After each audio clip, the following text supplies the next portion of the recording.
పలుకు తొయ్యలి భవ్య రూపము తెలుగు తల్లికి వందనం. మార్గదేశీ సమ్మిళత్ బహు ప్రక్రియాభకు వందనం. సత్కవీశ్వర కల్పనారస దివ్య జలధికి వందనం. భావనా ప్రియ హృత్సరస్సు విహారి హంసికి వందనం. భావనా ప్రియ హృత్సరస్సు విహారి హంసికి వందనం. భావనా ప్రియ హృత్సరస్సు విహారి హంసికి వందనం. ఇప్పుడు సాహిత్య ప్రసంగం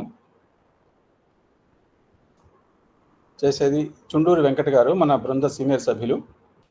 వారు చేసే సాహిత్య ప్రసంగం ముంతాజ్ మహల్ అనే కావ్యం మీద.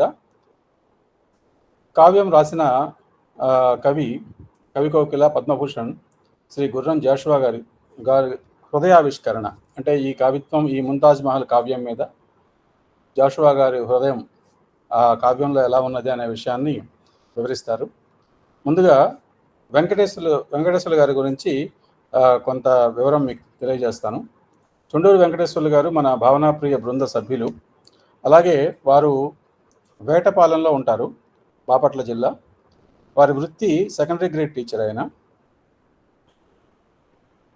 వీరు మన బృంద గురువు గారు నల్లాన్ చక్రవర్తుల శ్రీరామ్ చక్రవర్తి గారి శిష్యరికంలో పద్య విద్యను అభ్యసిస్తూ సీస పద్యాలు వ్రాయటంలో నైపుణ్యం సాధిస్తూ సూర్యోదయ పద్యాలను వెలుగు రేణికై అనే శీర్షికతోటి వెలువరించారు. ఇది సూక్ష్మంగా వెంకట్ గారి గురించి విశేషాలు. ఇక సాహిత్య ప్రసంగం ప్రారంభించవలసిందిగా చుండూరు వెంకట్ గారిని ఆహ్వానిస్తున్నాం. వెంకట్ గారు, 1 గంట సేపు మీ ప్రసంగం ఉంటుంది, మీరు మొదలు పెట్టండి. ధన్యవాదాలు రామకృష్ణ గారు.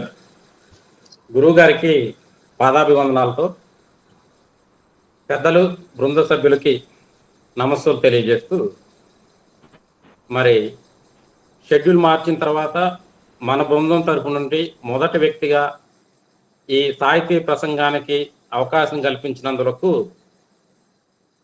అనేక నమస్సులు తెలియజేసుకుంటూ,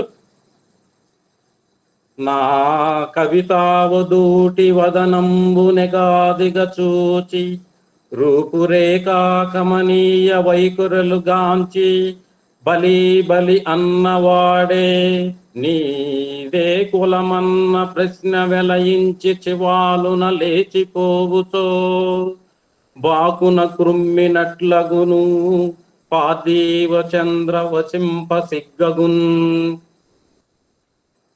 కవి కోకిల, కవితా విశారద, కవి దిగ్గజ, మధుర శ్రీనాథ, నవయుగ కవి చక్రవర్తి, విశ్వకవి సామ్రాట్, కేంద్ర సాహిత్య అకాడమీ అవార్డు అందుకున్న కళాప్రపూర్ణ పద్మభూషణ్ గుర్రం జాషువా గారు ఇన్ని బిరుదులు పొందినప్పటికీ ఈ పద్యంలో తాను పడినటువంటి అవమానం, చేత్కారం మచ్చుతొనకాన్ని చెప్పుకోవచ్చు.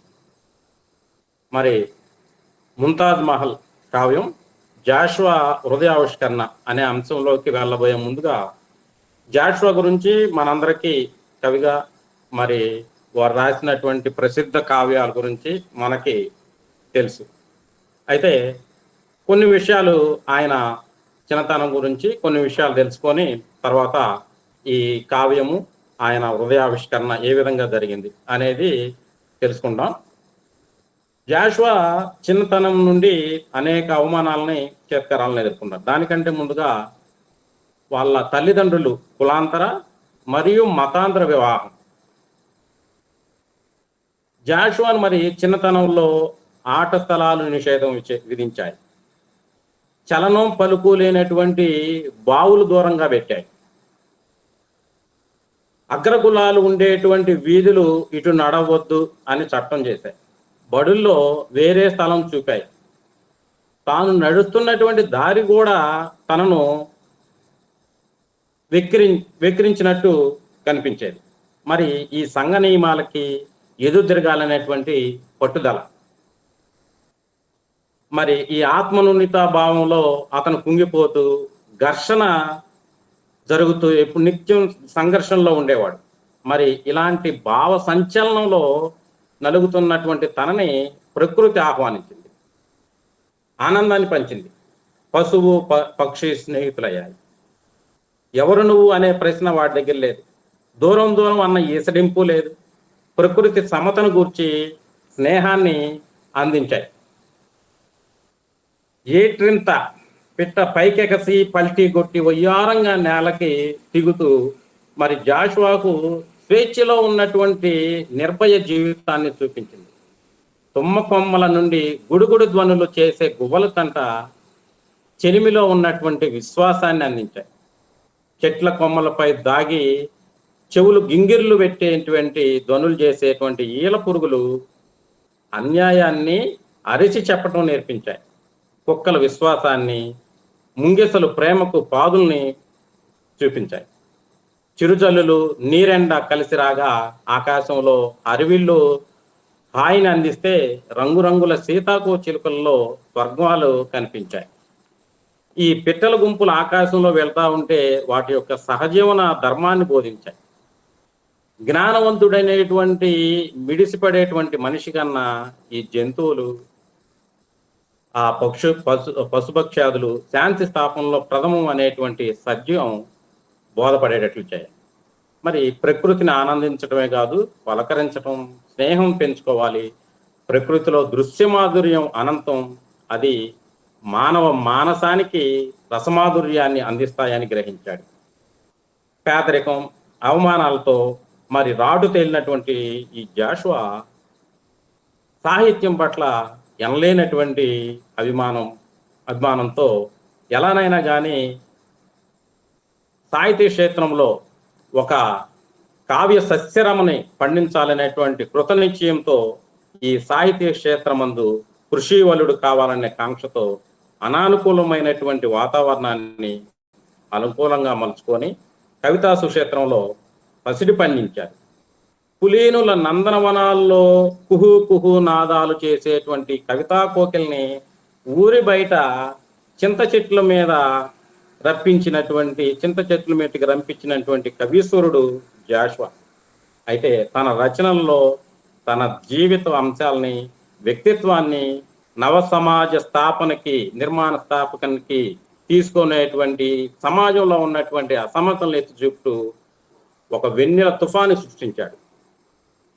మరి ఆ వెన్నెల తుఫాన్లో సహృదయులైనటువంటి పాఠకులు ఓలలాడుతూ ఆ అనుభూతి వ్యక్తం చేశారు. మరి ఇది జాషువా గురించి క్లుప్తంగా. మరి ప్రస్తుత అంశము ముంతాజ్ మహల్ కావ్యం జాషువా హృదయావిష్కరణ. జాషువా గురించి మనకందరికీ తెలిసిందే. ఆయన సున్నిత హృదయుడు.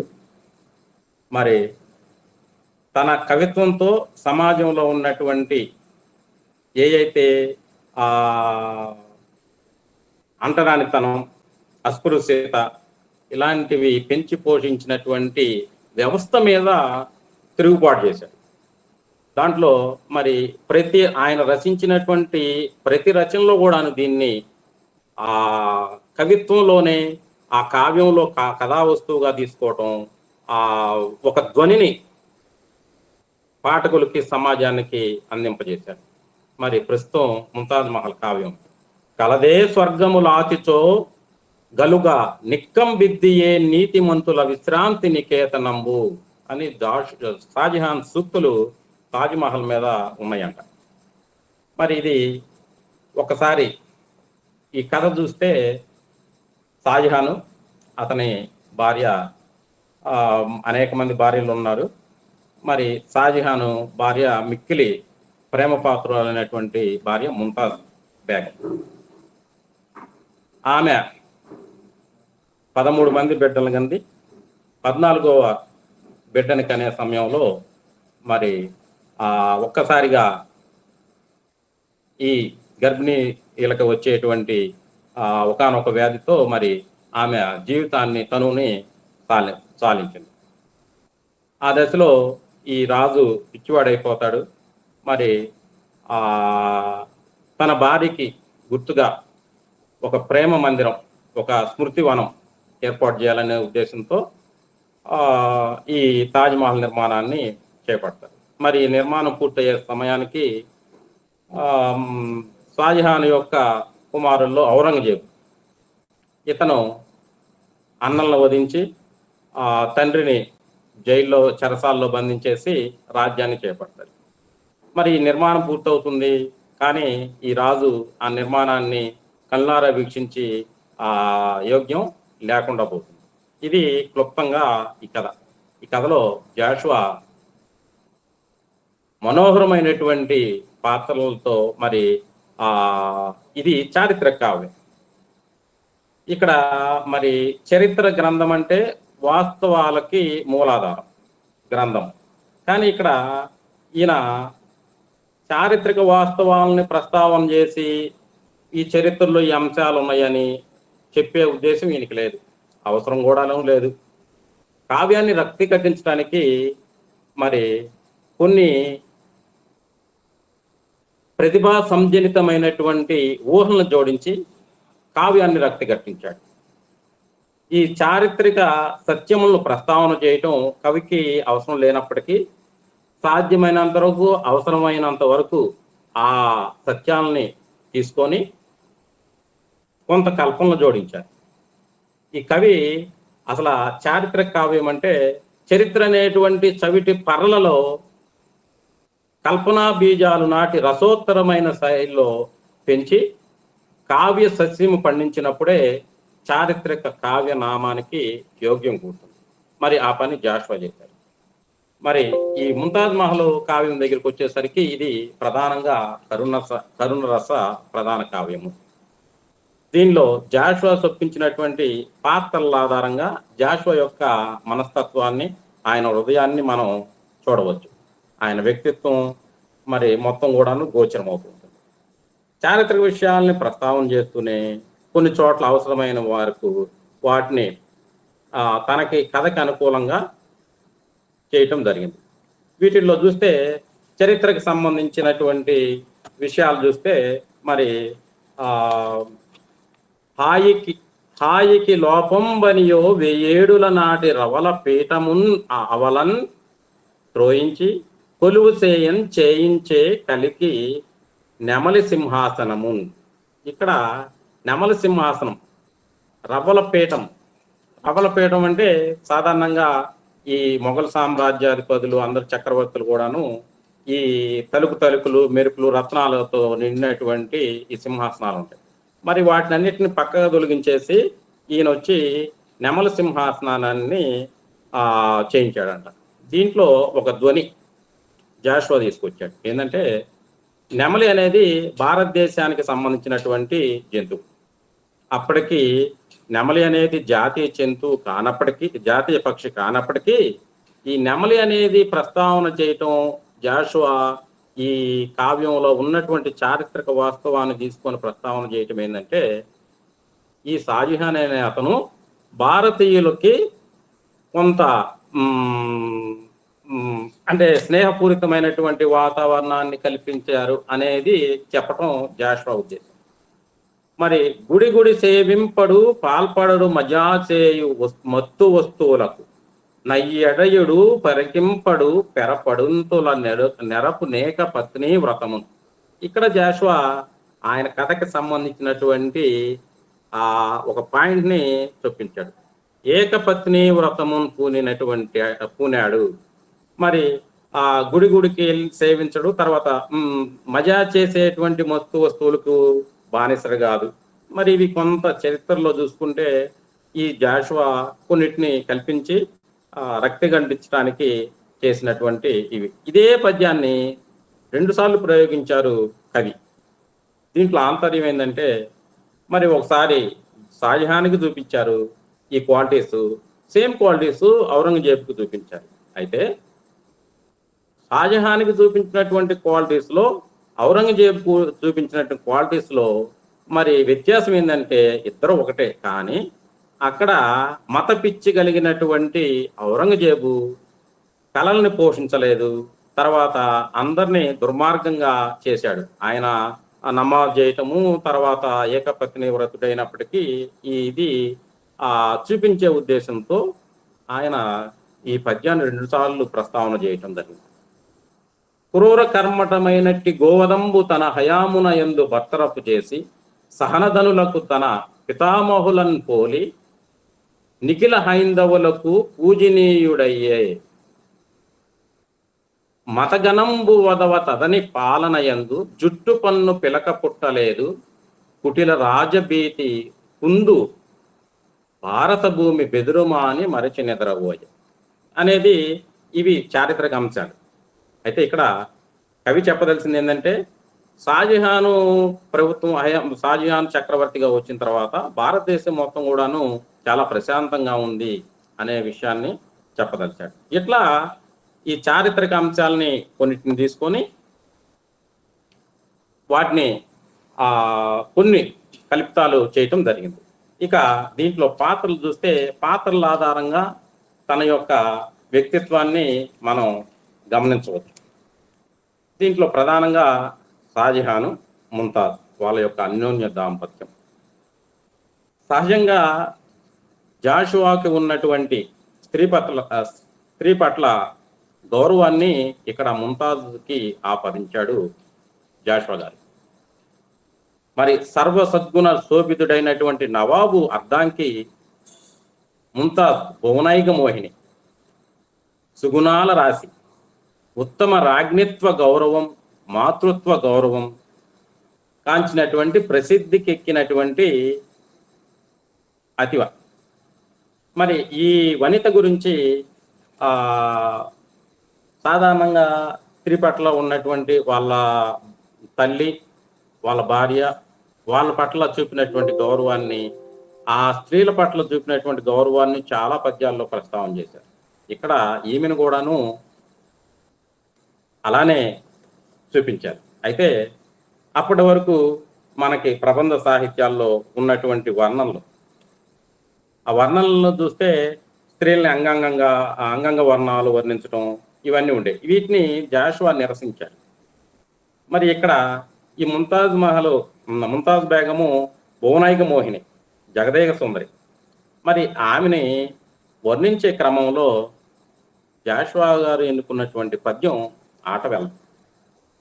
వేమన ఆటవెల్లలు ఎన్నో రాశారు. మరి అంతకంటే పెక్కు మరి జాషువా గారు రాశారు. తాను చెప్పదలసినటువంటి అంశాలు ఆటవెల్లలో ఎంత అందంగా, ఎంత సౌందర్య మనోహరంగా తీర్చిదిద్దగలరో మరి ఈ ముంతాజ్ బేగం వర్ణన చూస్తే మనకు అర్థమవుతుంది.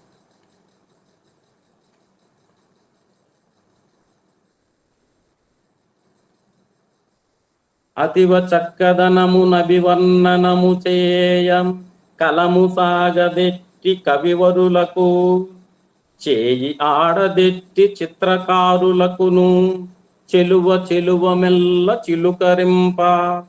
ఇది అంత భువనైక సుందరి, జగదేక సుందరి అయినటువంటి అందాల రాశి అయినటువంటి ముంతాజ్ బేగం గురించి వర్ణించినటువంటి పద్యం. ఆమె చక్కదనాన్ని అభివర్ణం చేయడానికి కవివరులకి కలం సాగదు. ఆమె అందాన్ని చెలువ మెల్ల, ఒక చెలువేమన్నా స్త్రీ, ఇంకో చెలువమేమన్నా అందం, ఆ అందాన్ని చిలకరింపజేయడానికి చిత్రకారులకి చెయ్యాలంట. సింపుల్గా చెప్పేశారు. మరి జాషువా గారికి భావనా సాగర తరంగాలలో కొట్టుకుపోయేటువంటి లక్షణం లేదు. తాను చెప్పదలుచుకున్న విషయానికి కట్టుబడి ఎన్ని భావనలు వచ్చినా కానీ సింపుల్గా చెప్పదలుచుకున్న విషయాన్ని స్పష్టంగా చెప్తారు. మరి అదే ఆమె యొక్క అందాన్ని వర్ణిస్తూ ఇంకొక కేటగిరీ పద్యంలో మరి సౌందర్యాన్ని వర్ణించడానికి ప్రసిద్ధోపమానాన్ని కొని తేవటం సర్వసామాన్యం. కానీ ఇక్కడ దానికోసం చంద్రుడినో లేకపోతే ఇంకొక అందమైన దాన్ని తీసుకొచ్చి చూపించడం, అంత అందంగా ఉందని తెలియజేయటం జరుగుతుంది. కానీ ఇక్కడ ఏం చెప్పారంటే, అసమ సౌందర్యవతి నూర్జహాను రాని గోడలి విలాసమునకు సిగ్గును వహించు, వలపుటిల్లాలు పల్లెత్తి పలకరింప తురకరాయుడు నిలువున కరిగిపో. ముంతాజ్ బేగం గురించి ఒక ఆటవెల్ది ఒక తేటగీతి పద్యంలో 2 లైన్లు చెప్పారు. మరి నాలాంటి వాళ్ళు అయితే ప్రణయ సుందరం అని చెప్పి ఒక 10 పద్యాలు 20 పద్యాలు రాసేవారు. మరి ఎమ్మిలాడ్ అని చెప్పి నారాయణ గారు ఒక పుస్తకమే రాశారు. మరి ఇక్కడ జాషువా వర్ణించడానికి అసలు ఎవరిని ఉపమేయం చూడండి. ముంతాజ్ ఉపమేయం, నూర్జహాను ఉపమానం. ఇక్కడ నూర్జహాన్ ఉపమానాన్ని తీసుకోవటంలో ఉన్నటువంటి ఆంతర్యం, జహాంగీర్ ఆ రాజు షాజహాన్ వల్ల తండ్రి, ఆయన ఈ నూర్జహాన్ కోసం, నూర్జహాన్ ప్రపంచ ప్రఖ్యాతమైనటువంటి అందమైనటువంటి స్త్రీగా పేరెన్నికైంది. మరి ఉపమానంగా ఆమెను తీసుకొచ్చాడు. మరి అంతటి అందం కలిగినటువంటి నూర్జహాను కోటలి విలాసానికి సిగ్గును వహించిందంట. ఇది ఒక కొత్తదనాన్ని తీసుకొచ్చాడు. అప్పటి వరకు ఉన్నటువంటి ఈ వర్ణనలు, సౌందర్యాన్ని వర్ణించడానికి ప్రసిద్ధమైనటువంటి ఈ తీసుకొని వచ్చేటువంటి దాన్ని పక్కన పెట్టేసి అసలు ఒక మనిషిని చూపించేసి మరి ఆమె సిగ్గును వహిస్తుంది అని చెప్పడం ఒక కొత్త ప్రక్రియగా చెప్పుకోవచ్చు. మరి ఇక్కడ వలపటిల్లాలు, ఆ పద ప్రయోగాలు కూడా భలే చక్కగా ఎంత వినసొంపుగా ఉంటాయో. వలపటిల్లాలు పల్లెత్తి పలకరింప తురకరాయుడు. సాధారణంగా మరి తురకరాయుడు అనేది, తురక అనేది తెలుగు పదం. ఆ తురకరాయుడు షాజహాను నిలువునా కరిగిపోతాడు. మరి వాళ్ళ యొక్క దాంపత్యం గురించి ఇక్కడ 2 మనం చూడవచ్చు. ఒకటి ముంతాజ్ బేగము, షాజహాను, వాళ్ళిద్దరి మధ్య ముంతాజ్ బేగం యొక్క వ్యక్తిత్వాన్ని చూడవచ్చు.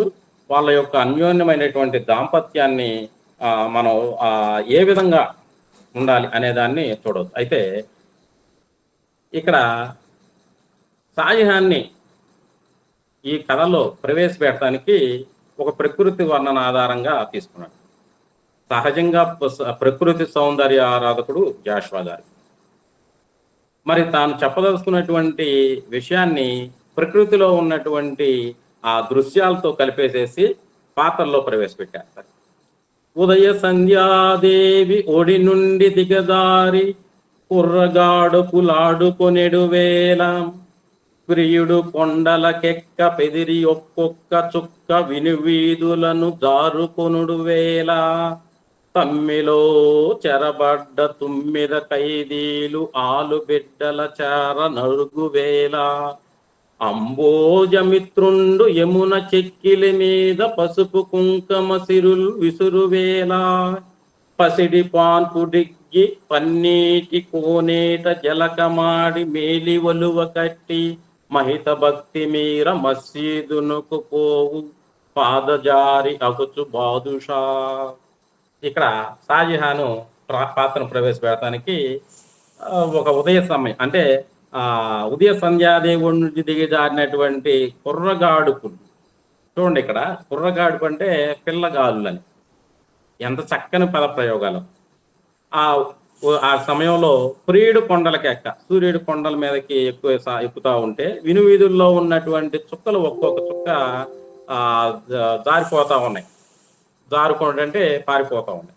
తమ్మిలో ఎంత ప్రకృతి పరిశీలనలో మనం గమనించవచ్చు. తమ్మిలో చెరబడ్డ 9 ఖైదీలు. సాధారణంగా సూర్యాస్తమయం సమయానికి కమలము తామర పుష్పము ముకిలించుకుంటుంది. ఆ సమయంలో ఆ తామర పుష్పంలో 1-2 తుమ్మెదలు ఉంటాయి. అవి మళ్ళీ బయటికి రావాలంటే ఎప్పుడు? మళ్ళీ సూర్యోదయము వచ్చినప్పుడు వస్తాయి. దాన్ని ఆధారంగా చేసుకొని ఆ ఉదయాన్నే మరి 9 ఖైదీలు, వాటిల్లో తామర పుష్పంలో ఉన్న ఖైదీలు లాగా ఉన్నటువంటి 9 వాళ్ళ బిడ్డల్ని చేరేటువంటి సమయమున అంబోజమిత్రుండు సూర్యుడు యమున చెక్కిల మీద పసుపు కుంకుమ సిరులు విసురువేళ. ఇదంతా సూర్యోదయం వర్ణన. మరి ఎంత చక్కగా యమున చెక్కిల మీద పసుపు కుంకుమ సిరులు విసురుతున్నారంట. ఆ వచ్చేటువంటి సూర్యకిరణాలు మరి ఆ పసుపు ఆ కుంకుమ రంగులో ఉంటాయి కాబట్టి ఇట్లా ప్రవేశపెట్టారు. మరి వీళ్ళిద్దరి యొక్క ఆ దాంపత్యాన్ని, అన్యోన్యమైనటువంటి దాంపత్యాన్ని వర్ణిస్తూ ముద్దుల రాని మాటకు విగుండెదురాడడు రేని ఆనక ముద్దియ మారు పల్కదెపో సహవాసమటంచు నిత్యమున్ పెద్దలు ప్రస్తుతింప నతివేల సుధా ప్రణైక రాజ్యభుం గద్దెనలంకరింతురు మగల్ మహనీయ దంపతుల్. విభుడు భర్త మాటకి ఆ భర్త ఈ ముద్దులు రాని మాటకి ఎదురాడు, ఆ ముద్దియ రాజు మాటకి మారు పలకదు. సహవాసం అంటే ఇదే అని నిత్యము పెద్దలు గొప్పగా ప్రస్తుతిస్తూ ఉంటే మరి అతివేల సుధా ప్రణైక రాజ్యభూం గద్దెను అలంకరిస్తారు. వాళ్ళు అలంకరించేటువంటి సింహాసనం ఏంటంటే ఆ అతివేల సుధా ప్రణాయిక సింహాసనం. ఆ రాజ్యానికి ఆ గద్దెని అలంకరిస్తారంట. ఇట్లాంటి విధంగా వాళ్ళ దాంపత్యం ఉంటుంది. ఇంకా ఈ దాంపత్యాన్ని, వాళ్ళ మధ్య ఉన్నటువంటి అనురాగాన్ని వర్ణిస్తూ ఆ సతీపతుల గాఢాశ్లేషముల నుండి జారిపోయిన నిమేషంబు లేదు, ఆ దంపతులకు అనహ్లాదము కోర్పగా తొలగిన వెన్నెల తునకలేదు, ఆ ప్రేమ జీవుల అనురాగ వృద్ధికై ఋతమునర్పని పరభృతము లేదు, ఆ శుభాకృతుల నెయ్యంపు ముద్దుల చేత తీపికెక్కని ద్రాక్ష తీగలేదు. ఇక్కడ ఆ సతీపదులు, ఆ ఇద్దరి భార్యాభర్తలు వాళ్ళ యొక్క గాఢమైనటువంటి కౌకిల నుండి జారిపోయినటువంటి నిమిషము లేదు. ఆ దంపతులకి ఆహ్లాదం కోర్పగా తొలగిపోయినటువంటి వెన్నెల తునక లేదు. ఆ ప్రేమ జీవుల యొక్క అనురాగ వృద్ధికై ఋతమోనర్పని పరభృతము లేదు. ఋతం అంటే ధ్వని, ధ్వని చేయని. పరభృతం అంటే కోకిల. అంటే వాళ్ళ యొక్క అనురాగ వృద్ధి, వాళ్ళ ఆ అనురాగాన్ని చూసి ఆ కోయిళ్ళు కూడా కుహు కుహు అని కూస్తున్నాయంట. చివరి పాదంలోకి వచ్చేసరికి ఆ సుపాకృతుల నెయ్యంపు ముద్దుల చేత తీపికెక్కని ద్రాక్ష తీగలేదు. ఎంత కమనీయంగా ఉందండి, మనోహరమైనటువంటి వర్ణ.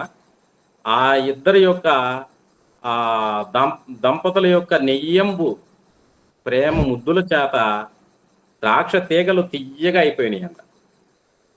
అవధి లేని వారి ఆనందకేలికి తోడుపడని పూల తోట లేదు, వారి కూర్మి పెంపు వలచి వర్ణన చేసి సుప్రసిద్ధి కనని సుకవి లేదు. వాళ్ళ యొక్క ఆనందకేలికి తోడుపడినటువంటి పూల తోట లేదు. వాళ్ళ యొక్క కూర్మిని పెంపు వలచి అంటే వాళ్ళ యొక్క ఆ ఇద్దరి మధ్య ఉన్నటువంటి ప్రేమని వలచి వర్ణం చేసి సుప్రసిద్ధి కానటువంటి సుకవి లేడు. మన కవి కూడా సుకవే. వాళ్ళ యొక్క కూర్మిని పెంపు చేసి వర్ణం చేసి సుకవిగా అయ్యాడేమో. మరి ఇంకా ఆ దొరతనపు కల్మినింతయు తొట్టుపడగా ప్రతిద సంసార రాజ మార్గమున నడిచి దంపతులకెల్ల నద్భుత ఆదర్శమగుతూ జగమునలరించెనయ్యాలు మగల చెల్లి. ఆమె దొరతనం ఎక్కడ కూడాను కనిపించనీయకుండా ఒక ఆదర్శమైనటువంటి దంపతులు అనే విధంగా దంపతులకల్లా అద్భుతమైనటువంటి ఆదర్శమగుచు మరి జగాన్ని అలరించారు. అలరించింది వాళ్ళ యొక్క చెలిమి అని చెబుతారు. మరి 13 బిడ్డల గని అనల్పశ్రీ విడంబించుసన్ హృదయేశ ప్రణయాబ్దిలో మునిగి ఉయ్యేలూగు ముంతాజకిన్ 14వ గర్భమేరుపడిన్ భావింప దైవంబు సంపదపై సంపద లేమి లేమిపై నాపాదించు చిత్రంబుగన్. అర్ధాంతర న్యాస అలంకారాలు వేయటంలో జాషువా దిట్ట. ఆయన చెప్పదలుచుకున్న అంశము ధ్వని ఏంటంటే, దైవము సంపదలు ఉన్న వాళ్ళకే సంపదిస్తారు, పేదవాళ్ళకే మరింత పేదదానం ఇస్తారు, ఇది చిత్రం అనేది చెప్పదలుచుకున్నాడు. ఇక్కడ కథలో ఏమిటి, అప్పటికి 13 పిల్లలు ఉన్నారు. ఆమెకి మరి 14వ అనేటువంటి గర్భము ఏర్పడిందంట. ఇట్లాంటి క్రమంలో గువిదలిరువంక నడిచి కేలూతలీయ ప్రమదమను మొనరకూర్పు గమన గర్భంబుతోడ భాగ్య బంధూరముకు నిండు బండివోలే చక్రవర్తిని నట్టింట సంచరించు. భాగ్య బంధురముకు నిండు బండివోలే, అది ఇక్కడ మరి చక్రవర్తిని గురించి నిండుతనంతో బండిలో మరి భాగ్యం కలిగినటువంటి నిండు బండి, సిరి సంపదలతో తులతూకేటువంటి నిండు బండి వలె చక్రవర్తిని కనిపిస్తుందంట. మరి ఇట్లాంటి క్రమంలో అనుకోకుండా కొన్ని అశుభ శకునాలు ఎదురవుతాయి. దాన్ని తెలుపుతూ మరి వెన్నెల వెండి నీట పృథివీ వలయంబు మునింగే రాత్రికిన్ కన్నులు వచ్చే మింటనధికారము చేసే నిరంకుశంబుకున్ పున్నమ చందమామ జగమున్ కనుమోడ్చే రాణి గర్భమందున్న కుమారకుండు తలయూచుచు నవ్వే నొకిన్ కికాకికన్.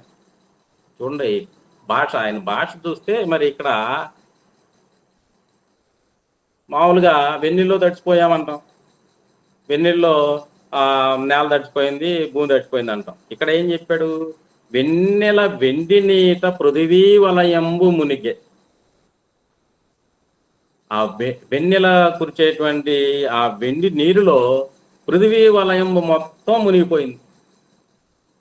రాత్రికి కన్నులు వచ్చే, రాత్రి కన్నులు రావడం అంటే ఆయన ఉద్దేశం చుక్కలు వచ్చినాయి అనేది చెప్పడానికి ఈ వర్ణ. చూడండి ఎంత చమత్కారంగా భాషను ఏ విధంగా మలుచుకొని చెప్తారు. మింటన్ అధికారము చేసే నిరంకుశముకున్ పున్నమ చందమామ. చందమామ ఒక్కటి అంటే బాగా గాఢమైనటువంటి వెన్నెల కాస్తూ ఉంది అనేది చెప్పడానికి. ఆ సమయంలో మొత్తం జగం మొత్తం కూడా నిద్రపోతూ ఉంది. రాణి గర్భమందున్న కుమారకుండు తలయూచుచు నవ్వే కికాకికన్. ఆ గర్భంలో ఉన్నటువంటి ఈ శిశువు ఏదో కదిలి ఒక అశుభ శకునంగా అనిపించింది. ఈ ఒక్కోటి ఈ అశుభ శకునాలను చూపిస్తూ ఏం చెబుతాడంటే, ఈమె ముంతాజ్ బేగం తలుస్తుంది. తన సంతానమును మాతృహీనమై వంతం కుందుచున్నట్లుగా తన రాయుండు వియోగ భారమున చింతన్ మునుగుచున్నట్లుగా తనకై దొడ్డ సమాధి నయ్యమున పొంతం కట్టుచున్నట్లుగా అనుమానించుచునుండే సత్సతుల యోహోల్ సత్య సామీప్యము.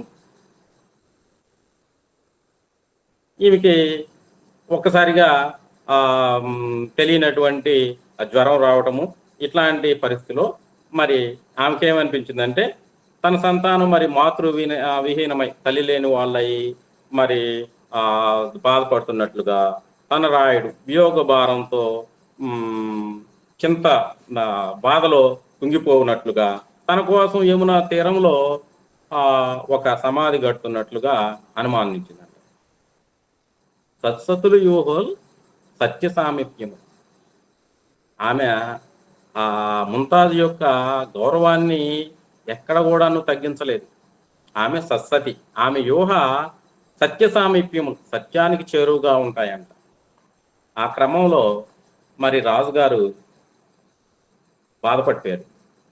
భక్తి దైవార మానిరు వజ్రమనలు భూతలేశ్వరుడు అల్లాకు మొక్కుకొని కానీ ఇల్లాలు స్వస్థత గాంచదయ్యే చండధరుడైన విధి లంచకొండి కాదు. చూడండి అసలు కొత్త ప్రయోగం, చండతరుడైన విధి లంచకొండి కాదు. మనం ప్రతిదానికి విధిని దూషిస్తూ ఉంటాం. సాధారణంగా మానవ మనకేదన్నా బాగోపోతే దేవుడు ఏంది నాకు ఇట్లా చేశాడు, నాకు అన్యాయం చేశాడంట. ఇక్కడ భూతలేశ్వరుడు ఆ షాజహాన్ మహారాజు భక్తితో మరి మానేడు వజ్రమల్ని మొక్కుకున్నాడు, కానీ పిల్లలకి స్వాస్థత చేకూరలేదు. చండతరుడైన విధి లంచకొండి కాదు. విధి తన పని తాను చేసుకుంటుంది. నువ్వేదో డబ్బులు ఇచ్చావని చెప్పేసి, నువ్వు మొక్కున్నావని చెప్పి నీకు వరాలేయటం అట్లా చేయి. అది ఒక వ్యక్తితో, విధిని ఒక వ్యక్తితో పోల్చి లంచకొండి కాదు అని చెప్పడం జరిగింది. మరి ఇదే క్రమంలో ఇదే విషయాన్ని ఇంకోటి ఆపాదిస్తూ ఒక పద్యం చెప్పాడు. మరి ఔరంగజేబు తల్లి తన తండ్రిని చెరసాల్లో పెట్టి అన్నంలో వధించి పెట్టి ఏం చేశారు, అగ్రజారున రక్త పంకాంకితమకు పానీయుగమున అల్లాను ప్రస్తుతించే నమ్ మహాత్య తనది కాదన్న ఎట్లు సన్నుతులు నంది దైవంబు మిన్నకుండే. చమత్కారంగా వ్యంగ్యంగా వేసేయటంలో ఒక బాణం వేసేస్తాడు, గుచ్చుకొని పోవాల్సింది అంతే. ఇక్కడ ఏంటి, అగ్రజారున రక్త పంకాంకితమకు పానీయుగము ఎవరిది? ఔరంగజేబుది. వాళ్ళ యొక్క అగ్రజుల్ని చంపి ఆ రక్తంతో, రక్తం అనేటువంటి బురదతో దచ్చిపోయినటువంటి చేతులతో అల్లాను మొక్కుకున్నాడు, నమాజ్ చేశాడు. మరి సన్నుతులు అందినటువంటి దైవం వినకుండే. మనకి ఒక్క పొగట్టుతో అగములు పిండి పిండి చేతువట అని చెప్పేసి ఈశ్వరుడు ఎన్ని చేసినప్పటికీ వచ్చి దండం పెట్టుకుంటే, మరి అక్కడ వ్యంగ్యం చూడండి. మానవ స్వభావము, తను తప్పు పని చేసి వచ్చి దేవుడి దగ్గరికి వచ్చి దండం పెట్టుకోవడం. మరి నేటి రాజకీయ నాయకులు ఇట్లాంటి అన్నిటినీ ఒక ధ్వని రూపంలో చెప్పడంలో అందివేసించేయ మరి జాషువా గారు. మరి ఈయన మహాచక్రవర్తి, దాయమన్నీల ప్రాణములు తీయగలిగి ఈలేడయ్య నిజ భార్య కాయువులు చండ శాసనుడకు మహాచక్రవర్తి ఆత్మకధికారి గాడు న్యాయంబుగను. చక్రవర్తి అయితే శత్రువులను చంపేసేసి మరి తీసుకొచ్చేసి ఆ ప్రాణాలు తీసుకొచ్చి తన భార్యకి ఇవ్వచ్చు, కానీ ఈ లేడు. ఎందుకంటే మహాచక్రవర్తి అయినా కానీ ఆత్మకి అధికారి కాడు. ఇట్లాంటి సమయంలో మరి జాషువా గారు ఈ ముంతాజ్ బేగం భర్త శరీరంలో అర్ధభాగం ఆక్రమించి ఆయన హృదయంలో ప్రేమ సింహాసనాన్ని అధిష్ఠించి పాలించి తాను పొందినటువంటి మహాతృప్తిని, గౌరవాన్ని తలుచుకొని తన దుఃఖాన్ని మరిచి మరి వేదాంతాన్ని కౌగిలించుకొని తన భర్త వియోగం చెందుతాడు అనేటువంటి ఒక తలంపుతో మహాజ్ఞాని వలె తన భర్తకు బోధిస్తుంది జీవిత సత్యాలను. ఇక్కడ ముంతాజ్ బేగం బోధిస్తున్నప్పటికీ వాస్తవంగా ముంతాజ్ బేగం కాదు, జాషువా.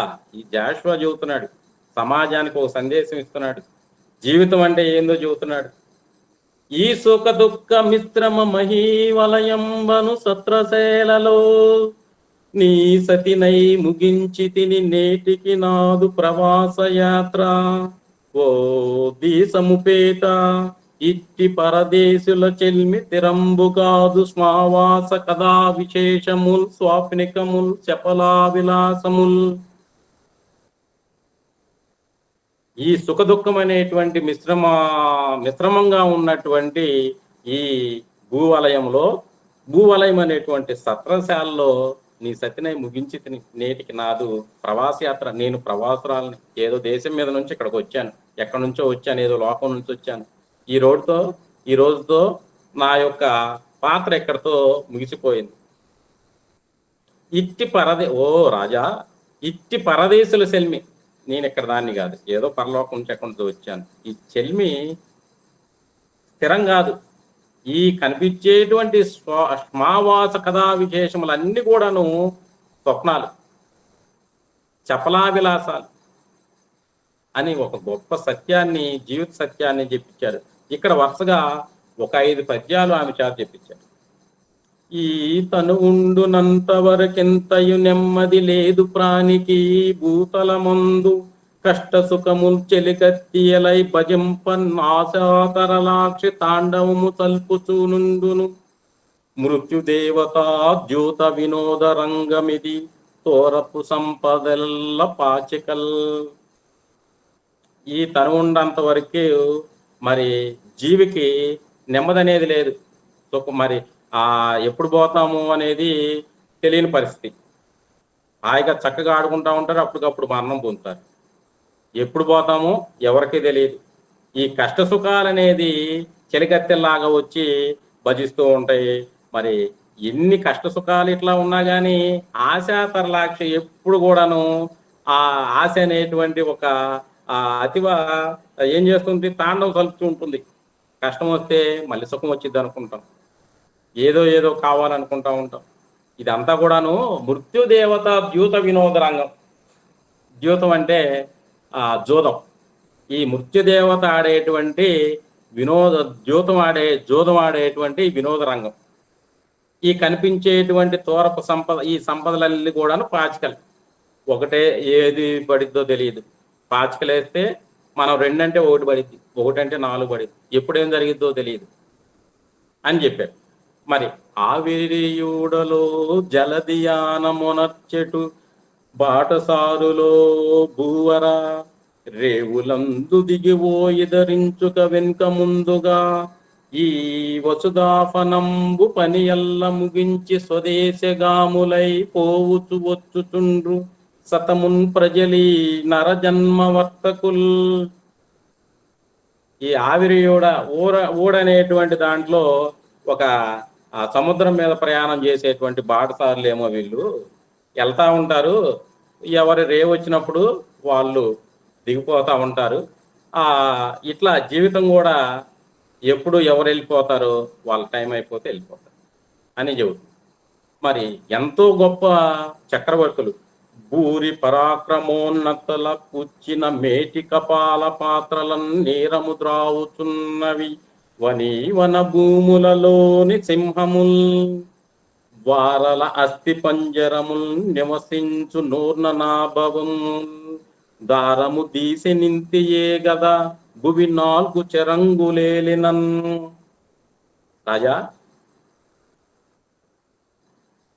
పేరు ప్రఖ్యాతులు గాంచినటువంటి మహారాజులు చనిపోయి శ్మశానంలో వెళ్ళిపోతే వాళ్ళ యొక్క పుచ్చినటువంటి కపాల పాత్రల్లో సింహాలు నీళ్లు తాగుతూ ఉన్నాయి. వాళ్ళ యొక్క అస్థి పంజరాల నుంచి సాలీళ్లు దారాన్ని తీస్తూ ఉన్నాయి. మరి ఎంత విర్రవీగినా కానీ అక్కడ చనిపోయిన తర్వాత జరిగేది ఇదే, ఏమి లేదు. మరి నా వరకు వస్తే ఏ పుష్పంబును చేసి వాడుకొనునో ఈ దేహము దైవము భూపశ్రేష్ట విచారమందకము మామూలే కదా ఈ మృతి వ్యాపారంబు సమస్త జీవులకు విశ్వవ్యాగ్రీ గర్భంబునన్ మాపుల్ రేపుల్ నెందరో ఇముడుచున్నారందు నీనొక్కతెన్. ఇక్కడ జాషువా కవి యొక్క గొప్పతనం చూస్తే మరి ఆమె చనిపోయిన తర్వాత ఏదో జంతువు అవుతుందో పశువు అవుతుందో మరి మనిషిగా అవతారని చెప్పలా. ఏ పుష్పముగా ఈ దేహాన్ని వాడుకుంటాడో దైవం. ఎంత చక్కగాని వర్ణనండి. అంత ముంతాజు బేగాన్ని ఒక పుష్పంగా చేస్తాడంట దేవుడు. మరి అట్లా విచారం ఏమొద్దు, అంతా ఇది మామూలే. ఈ విశ్వవ్యాగ్రీ గర్భము, ఈ విశ్వం అనేటువంటి పులి గర్భంలో మాపులు రేపు ఎంతమంది ఈవిడిపోతున్నారో వాళ్ళల్లో నేనొక్కదాన్ని అని చెప్పాడు. ఇక్కడ మనం గమనిస్తే ఒక స్త్రీ పాత్రకి ఎంత అత్యున్నతమైనటువంటి ఆ హోదా కల్పించారో మనం గమనించాం.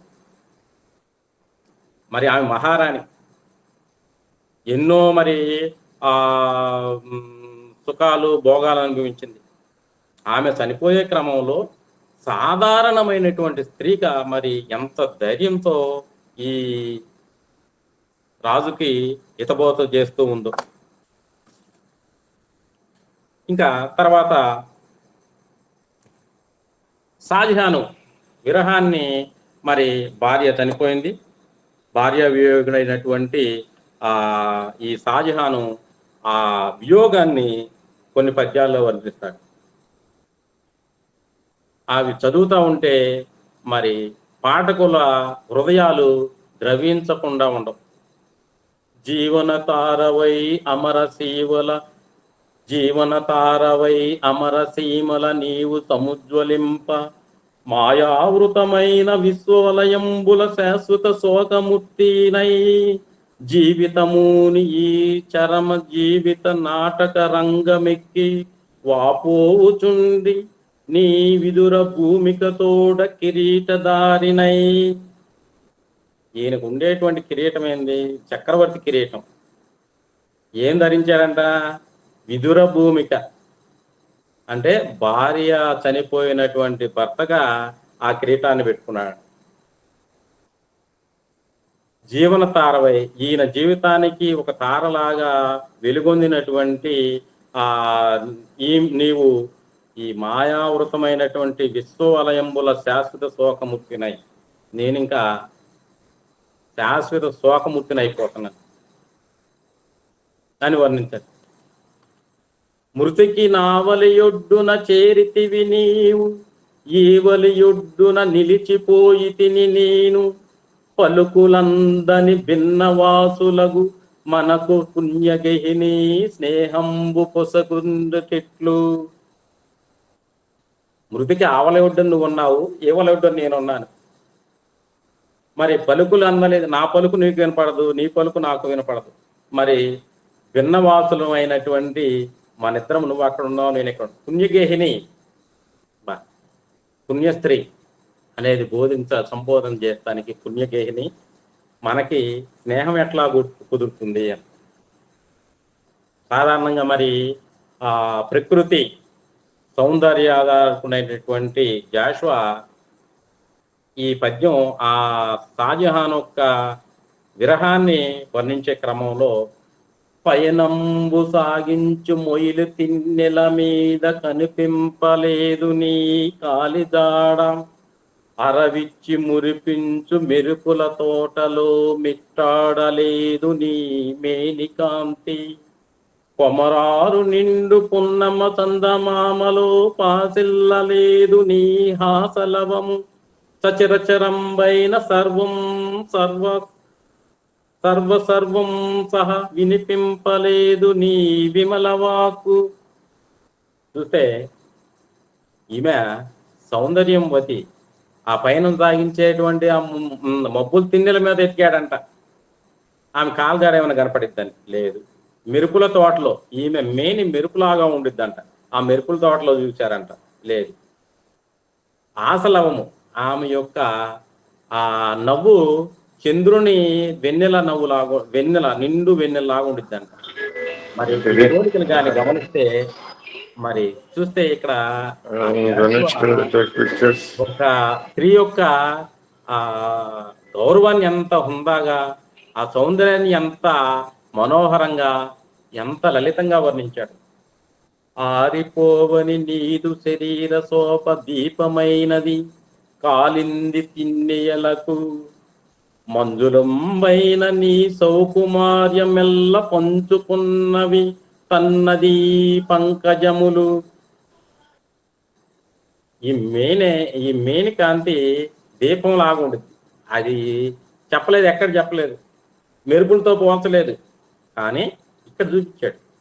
నీ ఆరిపోవని నీది శరీర శోభ దీపమైంది, యమునా నది తిన్నెలకి అక్కడ ఉన్నటువంటి తిన్నెలకి దీపమైంది.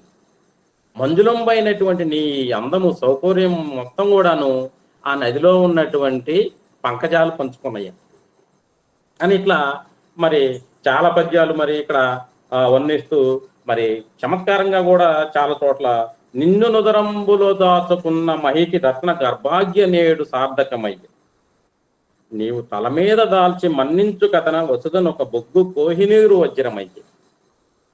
ఎంత చమత్కారమో చూడండి. సాధారణంగా భూమికి రత్న గర్భ అనేటువంటి పర్యాయ పదం. ఆ రత్నగర్భ అనేటువంటి పేరు ఎందుకు వచ్చిందంటే నిన్ను తన ఉదరంలో దాల్చుకుంది కాబట్టి వచ్చిందంట.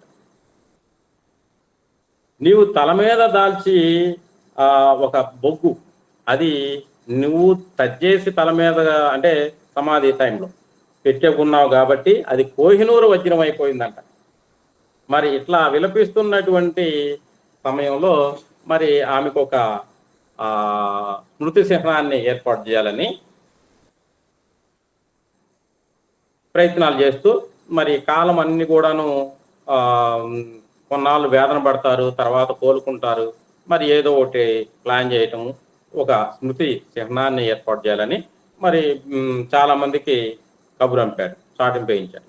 మరి ఇక్కడ జాషువా గారు ఒక పిచ్చివాని పాత్ర ప్రవేశపెట్టాడు. పిచ్చివాని పాత్ర అంటే ఇక్కడ ఈ పిచ్చివాడు ఎవరో కాదు, జాషువా అనే పిచ్చివాడు. ఎలానంటే ఇదే విధమైనటువంటి ఈ రాజుకి ఏ విధమైనటువంటి భార్యా వియోగం ఉందో అదే భార్యా వియోగం కలిగినటువంటి ఒక అతను ఆ భార్య యొక్క తలంపులు మర్చిపోలేక శ్మశానాలందు ఉంటూ బొమ్మలు చేసుకుంటూ ఉన్నాడు. మరి అతను ఎలాంటి వాడు? అతని శిరస్సు లోపల విహారము చేయు కళాది దేవ అప్రతిహాతమైన వాని విరహాగ్ని కడంగి సముజ్వలించన్ చితికిన కుండితో నతడు సృష్టి యొనర్జే సమాధి బొమ్మలంచితములు పెక్కులందొకటి చిత్తములు కిలికింత పెట్టేటి.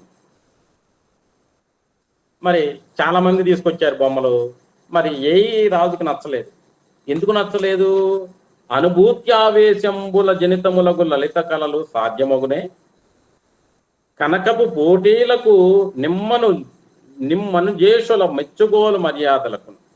ఏదో బహుమతి కోసమో మెచ్చుకోల కోసం రాసేటువంటి కవిత్వము, లేకపోతే దానికోసం తయారు చేసేటువంటి కళని ఉపయోగించే దాంట్లో ఒక ఆవేశం, ఒక ఉందాదనం, ఒక కళ కనిపిస్తాయా? కనిపించవు అనేది ఇక్కడ జాషువా ధ్వని. అంటే ఏదో మనం రాసేటువంటి చేసే ప్రయత్నాలు, కళ అనేది సత్కళాదేవి ఎక్కడ ఉంటుంది అనేది తెలియజెప్తున్నాడు ఇక్కడ. కళలు మోహించుటొక కులీనులనే కాదు, కులము లేదన్న వాణిని గోడవలదు. సత్కళాదేవత కటాక్షంబు కథన సమయ కావుత ముచ్చ నీచతల బెరద. మరి కళలు మోహించడానికి కులీనులనే కాదు, ధనవంతులనే కాదు, పేదవాళ్ళని వరిస్తాయి. ఇక్కడ కవి జాషువా కవి. జాషువా పడినటువంటి జీవితంలో వేదన ఇక్కడ చూపించాడు. సాహిత్యం, కవిత్వం అంటే ఏదో ఒక ధనికులు రాసుకునేది కాదు. మరి పేదవాళ్ళ దగ్గర కూడా కళ ఉంటుంది. చదవవచ్చు గ్రంథ సముదాయం అంతయు కృతులలోన నెరసులేడవచ్చు. రసము సృష్టి చేయు ప్రజ్ఞా విశేషంబు సాధనమున రాదు చదువు కాదు. జన్మతః కొంత ఈ కళాతృష్ణ మరి రావాలి కానీ గ్రంథ సముదాయం అంతా చదివి కృతులలో నెరసలేనా కానీ ఈ రసము సృష్టి చేసేటువంటి ఒక ప్రజ్ఞా విశేషం అనేది రాదు. అది సాధనము రాదు, అది చదువు కాదు. అట్లాంటి బావుకి చెందిన వాడే ఈ మనం చెప్పుకునేటువంటి ఈ పిచ్చివాని పాత్ర. దీన్ని తీసుకొచ్చి అతను ఈ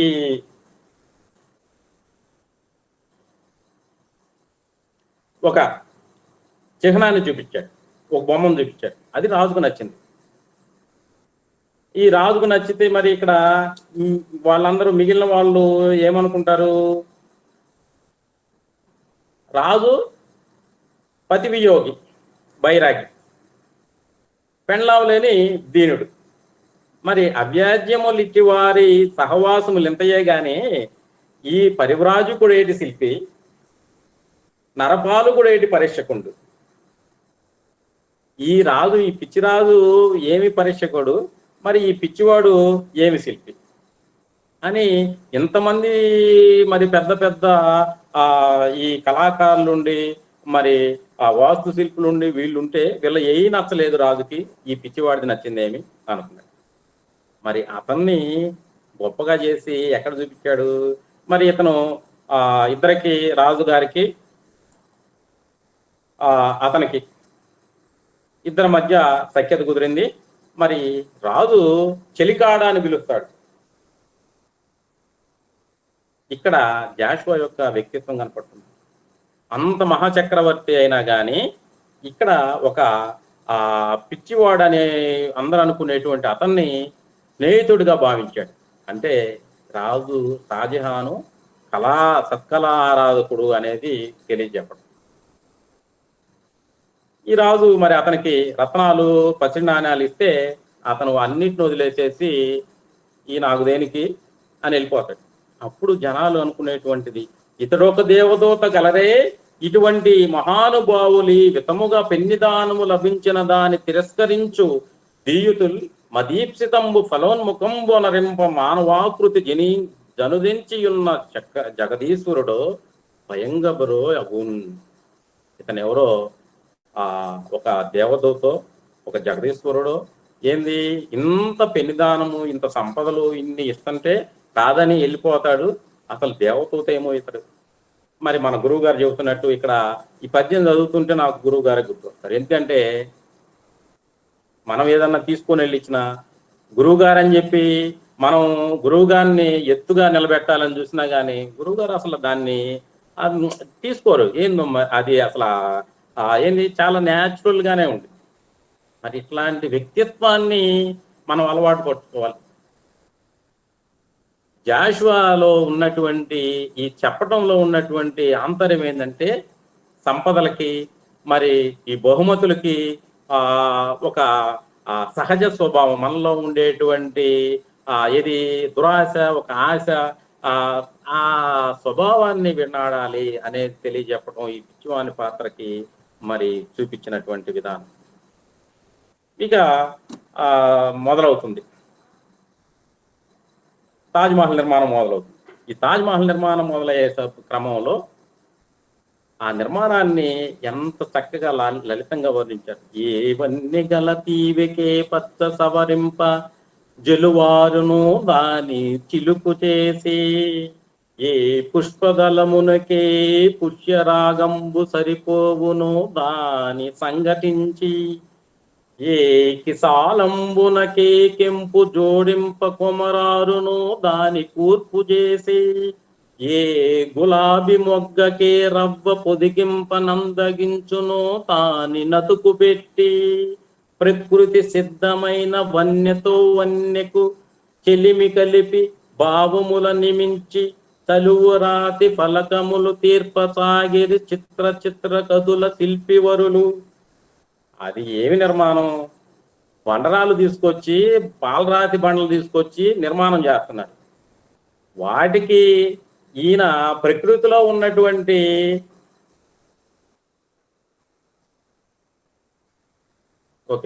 ప్రకృతిలో ఉన్నటువంటి ఈ కనిపించేటువంటి ఆ పువ్వులు, తీగలు, ఆ చిగుర్లు, గులాబీలను తీసుకొచ్చి అలుగుతున్నారు అనేది తీసుకొని రావటం. మరి ఆ ప్రకృతి సిద్ధమైన వన్యకు చెలిమి కలిపి, అంటే వాళ్ళంత దీక్షగా దాన్ని చేస్తున్నారని.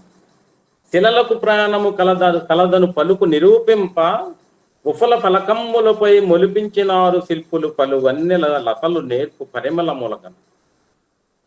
ఆ శిల్పివరులు ఆ ఫలకాల మీద, ఆ శిలల మీద లతలు, వన్నెలు లతల్ని ఒక పరిమళాన్ని చెందే విధంగా చెక్కుతున్నారంట.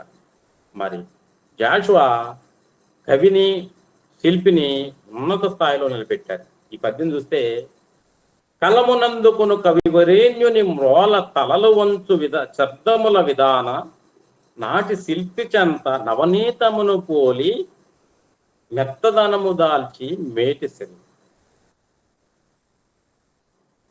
ఒక మహాకవి ఒక కావ్యం రాస్తుంటే ఆ పదాలు పరిగెత్తుకుంటూ వస్తాయంట. మరి అక్కడ ఆ కవి యొక్క విఘ్నతతో ఏ శబ్దం తీసుకోవాలనేది దాన్ని తీసుకుంటాడు. అంత అవలీలగా పదాలన్నీ రెడీగా ఉంటాయంట. ఆయన కాళ్ళ మీద పడేటట్టు మోకాళ్ళ మ్రోలు తలలు ఉంచుతాయి అంట. మరి అదే విధంగా ఈ శిల్పుల చెంత ఈ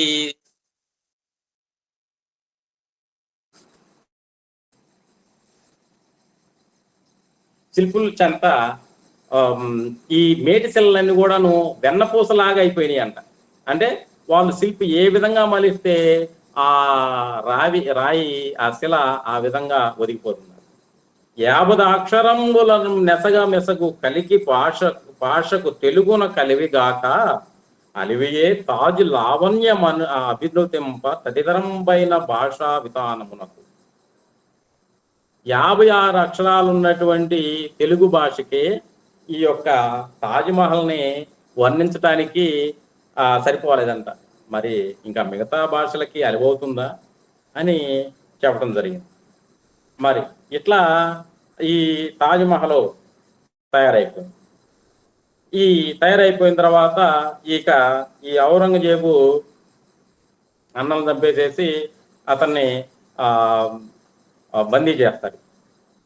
అతన్ని ముత్తాత సుతునికై అసువులొసకే. అతడు తండ్రిని బట్టి పండితుణ్ణి చేసి తాత సౌమ్యుడు మనముడు ఉద్దండమూర్తి గుణములకు వంగడంబు కారణంబు కాదు. ఈ వికటమ్ములు సుమ్ము కాలమాంత్రికుని పనులు విధి విరోధింప జరగని వింతగలతే భక్తితోడ కలకు పొత్తు లేదు. ఇట్లా ఒక సూక్తుల్ని లోకోక్తుల్ని గుణములకు వంగడము కారణం కాదు. మరి 5-6 అన్నదమ్ములు ఉంటే ఒక్కో స్వభావం ఒక్కో విధంగా ఉంటుంది అనేది చెప్పడం. మరి ఇంత మహాకావ్యానికి రామకృష్ణ గారు ఒక 2 నిమిషాలు ఉంది కదా, ఒక 2 నిమిషాలు ఉంది కదా. అలాగే నేను తీసుకోండి. ఇంత మహాకావ్యానికి మరి ముగింపు ఏ విధంగా ఇస్తారు, ఎంత గొప్పగా ఇవ్వాలి? జాషువా గారు ఆట వెలుతులో ముగించారు. రాణి విడిచిపోయి రాజును ఒంటరి చేసి రాజు విడిచిపోయే రాజ్యరమయు విడిచే రాజుల పెక్కండ్ర రాజు విడవలేదు రాజసమ్మ. ఆట వెలుదలో ముగింపు చూడండి. రాణి విడిచిపోయింది, రాజును ఒంటరి చేసి వెళ్ళిపోయింది. ఈ రాజు కూడా ఈ రాజ్యాన్ని వదిలేసి వెళ్ళిపోయాడు. మరి ఈ రాజ్యం కూడా చాలా మంది రాజులను వదిలేసింది. ఇన్ని జరిగినా కానీ తాజి విడవలేదు, దాని రాజసాన్ని తాజ్మహల్ విడవలేదు. ఎంత చిన్న పద్యంలో ఎంత గొప్ప భావాన్ని ఇమిడ్చాడు. ఈ విధంగా మరి ఈ ముంతాజ్ మహల్ కావ్యాన్ని తన హృదయానికి ప్రతిబింబించే విధంగా పాత్రలలో స్వభావాన్ని తన వ్యక్తిత్వాన్ని ఇమిడ్చి ఒక ప్రణయ కావ్యం ఇది. మరి దీంట్లో కరుణరసాన్ని నింపి మరి తాజ్మహల్ నిర్మాణానికి వెనకున్నటువంటి ఒక మనల్ని ఊహల్లోకి తీసుకెళ్లే విధంగా ఎంత మనోహరమైన భావనలతో చేశారో మనం చదివితే అర్థమవుతుంది. మరి ఈ అవకాశాన్ని నాకు కల్పించినటువంటి గురువు గారికి, బృంద సభ్యులకి, నిర్వాహకులకి ధన్యవాదాలు తెలుపుకుంటూ, ఈ కావ్యం జాషువా రాసేటప్పుడు ఎంత అనుభూతి చెందారో లేదో నాకు తెలియదు, కానీ నేను అదృష్టవంతుడిని. ఎందుకంటే ఆయన రాసినటువంటి అనుభూతి అనేటువంటి జలదులో మునిగి ఓళ్ళాడాను నేను. ఆ యొక్క పాఠకునిగా దీన్ని తీసుకొని చెప్పాను, కానీ నేనేదో మరి పండితుడిని కాదు, ఒక పాఠకుడిగా మాత్రమే దీన్ని చెప్పేటువంటి ప్రయత్నం చేశానని వినమ్రంగా తెలియజేసుకుంటూ ఈ అవకాశం ఇచ్చినందుకు ధన్యవాదాలు తెలుపుకుంటూ నమస్తే. ధన్యవాదాలు వెంకట్ గారు. ముంతాజ్ మహల్ కావ్యంపై కవి జాషువా గారి హృదయావిష్కరణ చక్కగా వివరించారు గంటసేపు. పలుకు తొయ్యలి భవ్య రూపము తెలుగు తల్లికి వందనం. మార్గదేశీ సమ్మిళత్ బహు ప్రక్రియాభకు వందనం. సత్కవీశ్వర కల్పనారస దివ్య జలధికి వందనం. భావనా ప్రియ హృత్సరస్సు విహారి హంసికి వందనం. భావనా ప్రియ హృత్సరస్సు విహారి హంసికి వందనం. భావనా ప్రియ హృత్సరస్సు విహారి హంసికి వందనం.